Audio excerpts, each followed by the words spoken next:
Ngayon mga sir, naisipan ko lang i-try natin siya sa slug. NB slug 25 green. Yan, subukan lang natin. Naka low power pa tong hammer spring, tong power adjuster natin naka low power. Subukan lang muna natin. 25 green slug, 19 PSI output.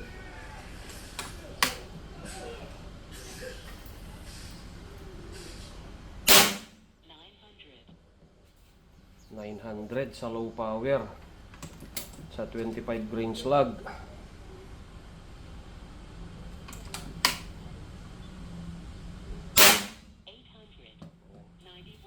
Ngayon subukan naman natin i-adjust tong power adjuster.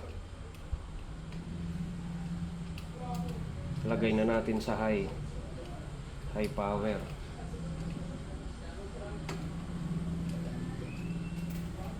Ayan. Try natin. 25 green slug, NB slug.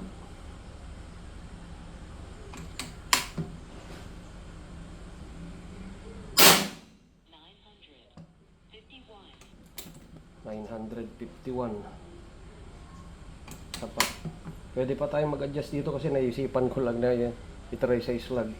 Pero siguro pag slug ang gagamitin natin, pwede pa nating i-upgrade to.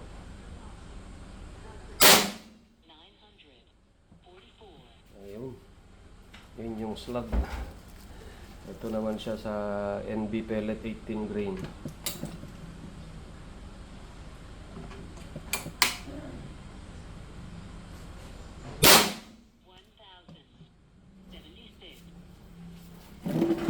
Ayun, try lang.